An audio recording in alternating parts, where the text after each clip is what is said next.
때는 그 아브라함 링컨에 대한 이야기를 들으면 좀 도전받고 이렇게 좌절하고 실패해도 다시 한번 해볼 수 있다는 용기와 힘을 얻었거든요. 그런데 나이가 들어갈수록 이 변화와 도전을 추구하기보다는 안정과 편안함을 유지하기를 원하는 마음이 더 갈망이 많다는 생각이 들었습니다. 물론 제가 그렇다는 건 아니고요. 일반적으로 젊었을 때는, 어렸을 때는 이것도 해보고 저것도 해보면서 좌우충돌 부딪혀보고 실패도 하고 낙심도 하고 좌절도 또 성공도 해보면서 많은 것을 경험하고 도전하는 시간이 주어졌다면 어느 정도 나이가 들어갈수록 새로운 일에 도전하는 것이 조금은 꺼려지고 계산을 잘 해보고 리스크가 너무 크다 그러면 한 번 더 고민하게 되고 새로운 일에 대한 도전 정신이 어렸을 때보다는 조금 약해지는 모습이 있는 듯 합니다. 여러분은 어떠신가요? 세상 일을 할 때 그런 모습이 있다면 하나님의 일을 할 때는 어떠신가요? 만약 여러분에게 하나님께서 하나님의 일을 할 수 있는 기회를 주신다면 그 일을 세상의 일처럼 리스크도 따져보고 내가 할 수 있을지 없을지를 이렇게 계산해 보면서 도전하시겠습니까? 아니면 그냥 하나님 앞에서 믿음으로 그 기회를 잡으시겠습니까? 오늘 말씀 속에서 하나님 앞에서 우리가 어떻게 살아야 될지를 한 번 더 생각해 볼 수 있는 시간 될 수 있기를 주님의 이름으로 축원드립니다. 오늘 본문 말씀의 이야기의 시작은 이렇습니다. 여호수아가 가나안 정복 전쟁에 앞서서 두 사람을 여리고성에 정탐하도록 보냈습니다. 마치 첩보 작전을 연상하듯 은밀하고 치밀하게 임무를 수행해야 되는 그 두 사람은요, 라합이라고 하는 그 기생의 집에 들어가 유숙하다가 정체를 들키고 말았습니다. 여호수아서 2장 2절과 4절 말씀을 보면 여리고 왕은 그래서 이스라엘 자손 중에 몇 사람이 정탐하러 왔다는 사실을 알고 그들을 잡으려고 사람을 보내었는데요. 이 두 사람을 라합이 숨겨주었습니다. 여러분 꼭 기억하세요. 주를 위해서 우리가 일할 때 그게 잘 안 될 때가 있습니다. 실수할 수도 있고 내가 생각한 것보다 잘 못할 수도 있습니다. 때로는 우리가 하나님을 위해서 우리가 하는 선택과 결정마저도 생각처럼 잘 안 풀릴 때가 있을 수 있는데요. 그때 꼭 기억하세요. 우리의 실수와 연약함마저도 선하신 하나님께서는 우리에게 은혜의 시간으로 축복하실 수 있다는 사실입니다. 다시 말해서 나의 실수와 잘못마저도 선하신 하나님을 경험하는 기회가 될 수 있습니다. 잠언 16장 9절 말씀에 사람이 마음으로 자기의 길을 계획할지라도 그의 걸음을 인도하시는 이는 여호와라 했습니다. 핵심은요, 내 실수와 내 잘못보다 더 중요한 것은 내가 하나님 앞에 어떤 모습으로 서 있느냐, 어떤 믿음으로 사느냐입니다. 우리의 삶의 목적과 가치가 주의 영광을 위한 것이라면 하나님은 우리를 보호하시고 그 인도하시는 하나님을 경험할 수 있을 것입니다. 여리고 성을 정탐하는 그 두 사람은 신분이 노출되는 위기 속에서요, 라합이라는 한 여인을 만남으로 하나님의 보호와 인도하심을 경험하였습니다. 그들에게는 기적과 같은 순간이었을 겁니다. 생각해 보세요. 여리고 성은 적진입니다. 그 적진 한가운데서 이방 여인에게 보호를 받게 되었습니다. 생각지도 못했던 일일 겁니다. 더 놀라운 것은 이 여인이 고백하고 있는 하나님에 대한 믿음입니다. 9절 말씀 보세요. 그녀의 믿음을 보시면 여호와께서 이 땅을 너에게 주신 줄을 내가 아노라 라고 고백합니다. 대단하지 않나요? 하나님께서 아브라함에게 약속하신 땅을 이스라엘 백성에게 주신다고 말했을 때도 출애굽 1세대 사람들은 믿지 못했습니다. 그런데 지금 이방 여인은 여호와 하나님께서 이 땅을, 이 여리고 성을 그들에게 주실 것을 알고 있었고 믿고 있었다고 고백한 겁니다. 그녀는 기생입니다. 지식이 많은 지혜자도 아닙니다. 그런 그녀가 어떻게 이스라엘 백성도 갖지 못했던 믿음으로 이와 같은 신앙을 고백할 수 있었을까요? 10절 하반부를 보세요. 마지막에 이렇게 되어 있습니다. 우리가 들었음이니라. 여기서 우리는 여리고성 사람들을 말합니다. 그들이 무엇을 들었습니까? 바로 이스라엘 백성이 애굽에서 나올 때 여호와께서 그들 앞에서 홍해물을 마르게 하신 일을 여리고성 사람들은 들었습니다. 또 요단 저쪽 아모리 사람 시온과 옥에게 행한 일, 곧 그들을 전멸시킨 그 일에 대해서도 들었습니다. 다시 말해서요, 라합은 여호와 하나님께서 행하신 일에 대해서 듣고 그 하나님에 대한 믿음을 가지게 되었습니다. 그러므로 믿음은 들음에서 나며 들음은 그리스도의 말씀으로 말미암았느니라고 말씀하셨습니다. 말씀을 들을 때 우리의 믿음은 자라기 시작합니다. 믿음은 곧 들음에서 시작되는 것입니다. 그러므로요, 우리가 할 수 있는 대로 복음을 전해야 되는 이유는 바로 여기에 있습니다. 복음을 듣는 자가 믿고 구원받을 수 있기 때문입니다. 아담의 후손인 모든 사람은 스스로 하나님을 찾을 수 없는 죄인이기 때문에 복음을 들었을 때요, 눈에 보이지 않는 하나님에 대한 믿음을 가질 수가 없습니다. 그런 존재가 아니에요. 여리고성에 사는 그 많은 사람들이요, 여호와 하나님께서 행하신 일에 대해서 들었을 때요, 믿음으로 반응한 사람은 기생 라합 한 사람뿐입니다. 이게 중요합니다.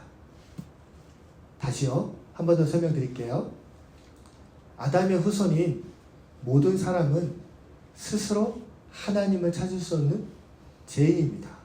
그래서 복음을 듣지 않으면 눈에 보이지 않는 하나님에 대한 믿음을 가질 수가 없습니다.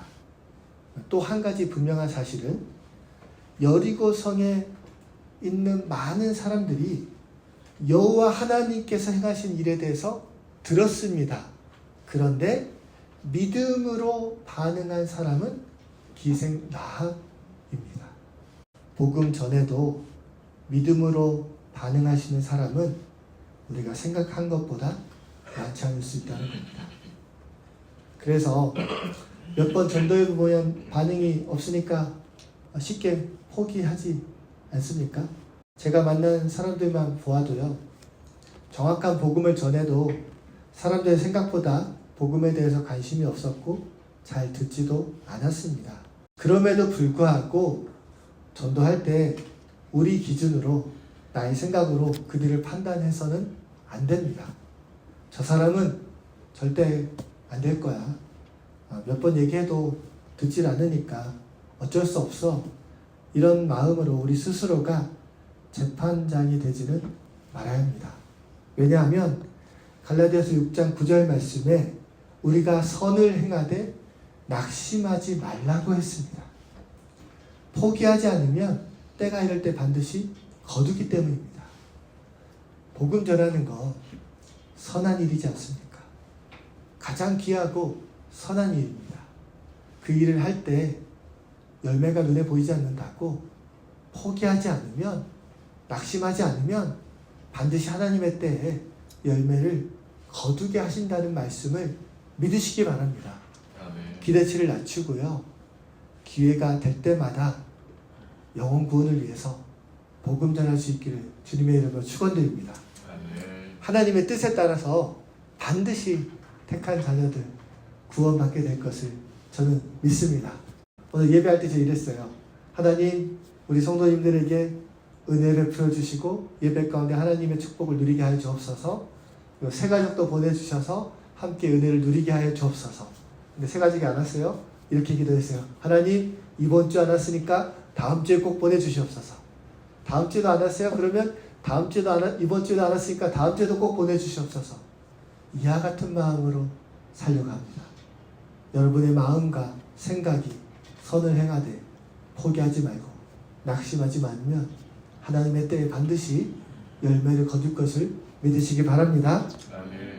12절과 13절 말씀도 한번 같이 읽어보도록 하겠습니다. 2장 12절과 13절 말씀입니다.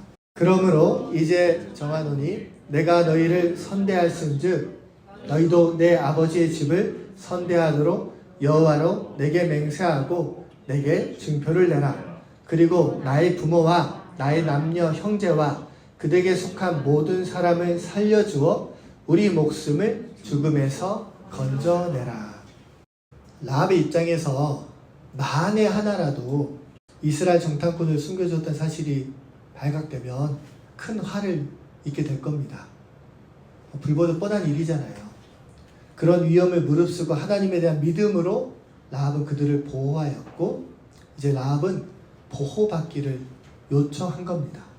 라합이 보호받기 위한 증표로 요구한 것이 있는데요. 성경을 보면요.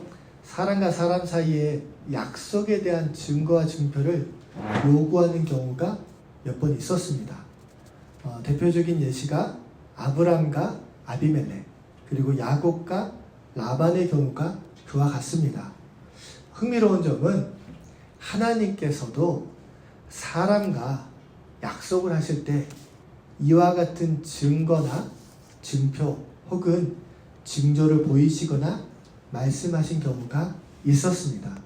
노아 시대에는 물로 세상을 심판하신 후에 다시는 물로 세상을 심판하지 않겠다라는 약속의 증표로 무지개를 주셨습니다. 또 출애굽 때 택하신 자녀를 반드시 구원하시겠다는 그 약속의 징조로 문설주에 어린 양의 피를 바른 집들은 장자의 죽음이 넘어갔습니다. 하나님의 약속의 징조를 친히 주신 말씀이 있는데 바로 보라 처녀가 잉태하여 아들을 낳을 것이니 그 이름을 임마누엘이라 하시라는 말씀입니다. 예수님께서 세상에 오신 이후에 그 예수님을 그리스도로 믿는 믿음 안에서 구원받은 자녀들에게 보증으로 성령을 주시겠다고도 말씀을 하셨습니다. 그러니까 하나님께서도 하나님의 자녀들과 약속하실 때 혹은 하나님께서 언약의 말씀으로 증거와 증표와 징조를 주신 경우도 있었다는 겁니다. 질병에 걸린 히스기야가 어떤 증거를 원했거든요. 그래서 기드온이나 이 히스기야 같은 경우를 생각할 때 믿음이 약한 사람이 증거나 증표를 요구하는 것 아닌가. 그러니까 마치 하나님 요구해 주시면 우리가 이렇게 믿겠습니다 라는 식으로 생각할 수 있는데요. 믿음이 있기 때문에 증거와 증표를 요구할 수도 있는 겁니다. 내가 너희를 선대한 것처럼 너희도 내 아버지 집을 선대하도록 여호와께 맹세하고 증표를 요구했는데요. 구원을 받을 수 있는 증표로 주어진 것이 붉은 줄입니다.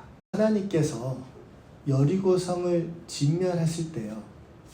이 창문에 붉은 줄이 달려있는 그 집은 그 집안에 있는 모든 사람은 구원을 받을 수 있습니다. 라합에게 있어서요. 붉은 줄은 멸망 중에 살 수 있는 유일한 증거입니다. 그 붉은 줄이 핵심이 아니에요. 무슨 말이냐? 붉은 줄은 하나의 상징이에요. 표시일 뿐이에요.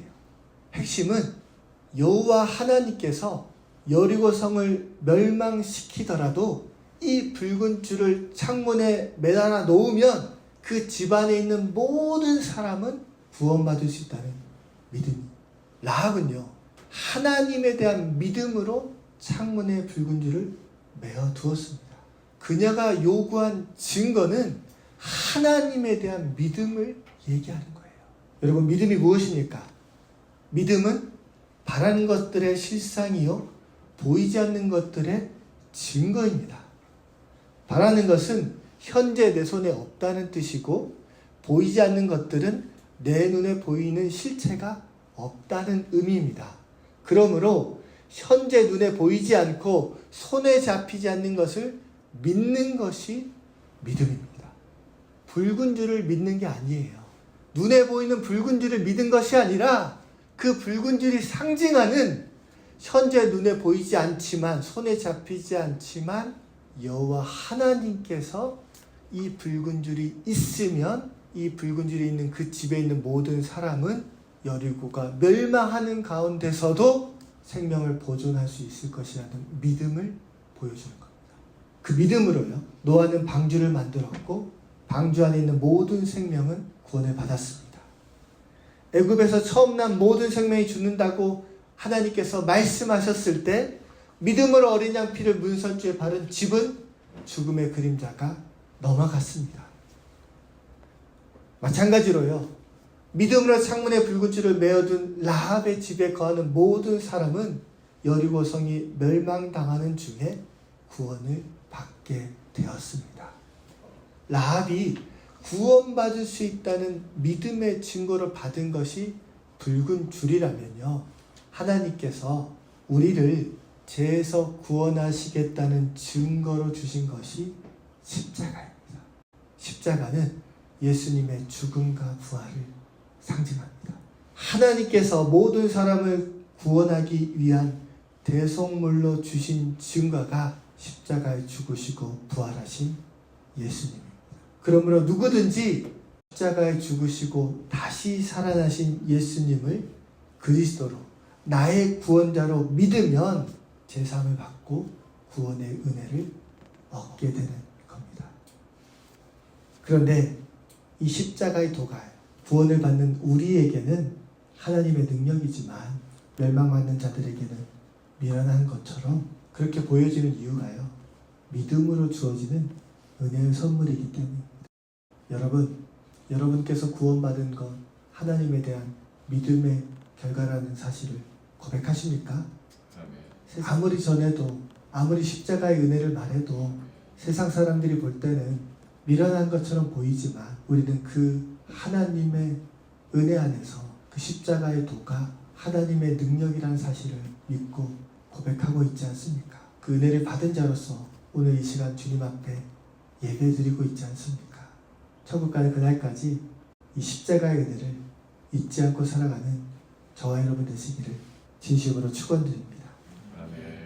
라합은 두 정탐꾼과의 약속을 지키면서요 여호와 하나님에 대한 믿음으로 창문에 붉은 줄을 매달아 두었습니다. 그 믿음의 결과로 구원받았습니다. 여호수아서 6장 25절을 보면요 여리고성이 완전히 함락되었을 때 그녀 집에 있었던 모든 사람들은 살았고요. 그녀는 오늘까지 이스라엘 중에 거주하였다고 기록되어 있습니다. 그녀가 오늘까지 이스라엘 중에 거주하였다는 그 말씀의 의미는 좀 특별함이 있습니다. 그녀가 구원받아서 이스라엘 백성들과 함께 동고동락하게 되었다는 그 자녀의 권세를 누렸다는 것도 있지만 하나님의 영광에 참여하는 축복을 누렸다는 사실입니다. 마태복음 1장을 보면 그 예수님의 족보가 나오잖아요. 거기에 이 라합의 이름이 포함되어 있습니다. 이 여리고성에서 살아남은 라합은요 훗날에 살몬하고 결혼을 해요. 그리고 이스라엘 백성들과 함께 더불어서 하나님 은혜 안에 살았을 겁니다. 그리고 그 살몬과 결혼해서 낳은 사람이 누구냐면 보아스입니다. 보아스는 오벤을 낳습니다. 그 오벤이 낳은 막내 아들이 바로 다윗입니다. 예수님의 계보에 누가 들어갔어요? 라합이 들어간 겁니다. 생명책에 기록된 것으로 끝난 것이 아니라 하나님의 영광에 참여하는 그 축복을 받은 자가 되었습니다. 하나님에 대한 믿음의 결과로 라합은 구원받은 하나님의 자녀가 되었을 뿐만 아니라 하나님의 영광에 참여하는 특권과 축복을 누리게 된 겁니다. 저는 오늘 말씀을 묵상하면서요 라합이 여호와 하나님에 대한 믿음을 행한 세 가지 일을 좀 간단하게 정리해 보았습니다. 첫 번째는 정탐꾼을 숨겨주었습니다. 두 번째는 창문에 붉은 줄을 매달아 두었습니다. 마지막 세 번째는 가족, 그러니까 부모님과 남녀 형제 자매 모두를, 그들에게 포함된 모든 사람들을 자신의 집에 머물게 했습니다. 이 세 가지가 오늘 말씀 속에서 라합이 행한, 믿음으로 행한 세 가지 행동입니다. 마지막 세 번째 행동에 대해서 좀 깊이 있게 고민해 봤거든요. 왜냐하면 가족과 형제, 그들에게 포함된 모든 사람이 라합의 집에 머물러 있었다고 했잖아요. 그래서 그들이 구원받았단 말이에요. 다시 말해서 그녀가 도대체 어떻게 말했길래 그 모든 사람들이 여리고 성에서 멸망받지 않고 그녀의 집안에 머물게 되었느냐, 이 질문을 하게 된 거예요. 여러분 이해 가시죠? 라합은 분명히 여호와께서 행하신 일에 대해서 듣고 하나님에 대한 믿음을 가졌습니다. 그 믿음으로 하나님께서 여리고성을 이스라엘 민족에게 넘어줄 것을 알고 있었습니다. 하지만 성경을 보면 그녀의 부모나 그의 형제들, 그에 속한 사람들이 하나님을 믿고 있었는지는 알 수 없습니다. 직업에 귀천이 없다고 말하지만요, 제가 볼 때는 사람들의 눈에 보이는 그 직업에 따라 귀천이 있습니다. 그러니까 직업에 따라서 사람을 달리 본단 말이에요. 예나 지금이나 그건 변함이 없는데 라합의 직업은 기생이죠. 더 설명하지 않아도 이해하실 수 있잖아요. 그런 그녀가 이스라엘과 여리고 사람들이 전쟁할 때요, 어떻게 그 부모와 친지와 모든 사람들을 그 창문에 붉은 줄이 매어있는 그 자신의 집에 머물게 했을까? 이 부분이 궁금했습니다. 성경에서 답을 찾기 전에요, 상상을 해봤거든요. 우리가 여리고성 이야기 잘 알잖아요. 어떻게 하나님께서 여리고성 점령했는지. 하루에 한 번씩 뺑뺑 돌으라고 했잖아요. 이스라엘 백성한테 명하셔서 아무것도 하지 말고 뺑뺑 돌으라고 했던 그 시간이 전쟁 기간인데, 여리고 사람들과 이스라엘이 전쟁할 때요, 라합은 분명히 느꼈을 거예요. 믿었을 거예요. 이스라엘 자손에 의해서 여리고성은 함락될 것이다. 그러니까 그 두 사람과 약속했던 대로 창문에 붉은 줄을 메어 놓으면 분명히 이 붉은 줄이 있는 우리 집은 멸망당하지 않을 것이라는 하나님의 믿음을 가지고 그 믿음으로 가족들에게 이야기했겠지요. 저랑 분명히 했을 겁니다. 자신의 말을 받아들이지 않던 부모와 친지와 모든 형제들에게 계속 설득해 보았을 겁니다. 그리고 강요도 해보았을 겁니다. 울면서 간청했을 수도 있습니다. 라합의 그 간절함을 가족들이 이해하고 감동받아서, 혹은 설득당해서, 아니면 라합처럼 믿음이 생겨서 그들 모두가 그 집에 머물렀을 수도 있습니다. 이건 제가 상상해 본 거예요. 성경을 통해서 분명하게 알게 된 한 가지는, 라합과 함께한 그 집에 머물렀던 모든 사람은 그녀가 말한 대로 여리고성이 함락되었을 때 멸망받지 않고 구원받았다는 사실입니다. 라합은요, 자기만 살면 된다고 생각하지 않았습니다. 두 정탐꾼을 숨겨주고 자신을 보호해 줄 것을 요청했을 때 나만 구원받으면 된다라고 말하지 않았어요. 말씀 보세요. 부모와 형제, 남녀, 그들에 포함된 모든 사람이 구원받을 수 있도록 증거를 요청한 겁니다. 2장 13절 말씀입니다. 같이 한번 읽겠습니다. 시작. 그리고 나의 부모와 나의 남녀 형제와 그들에게 속한 모든 사람을 살려주어 우리의 목숨을 죽음에서 건져내라.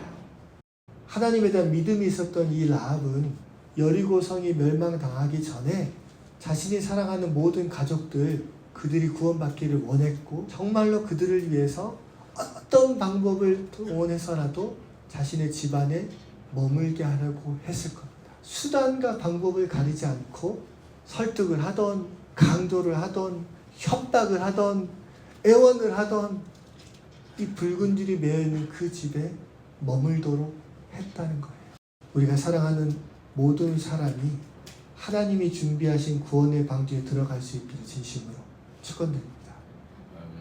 저와 여러분을 통해서 교회가 굳건히 세워지고 하나님의 나라가 확장되기를 소망합니다.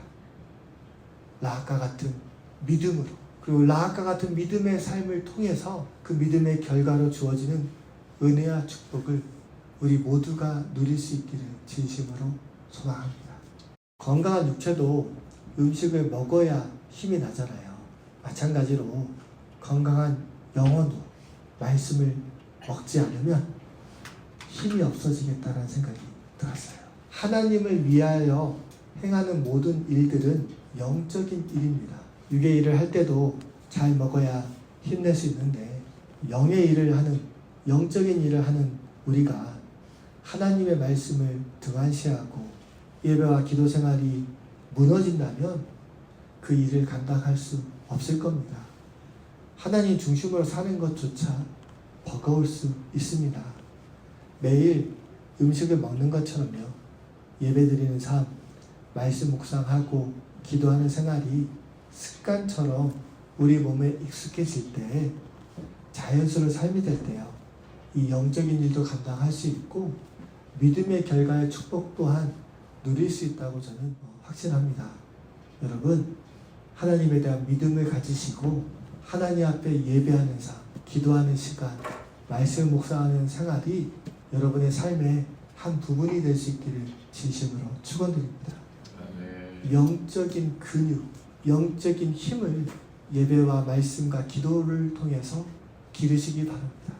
그렇게 힘이 생겼을 때 하나님의 일도 할 수 있고 하나님의 뜻도 감당할 수 있는 겁니다. 은혜와 축복과 권세 또한 누릴 수 있는 힘이 거기서부터 시작되는 겁니다.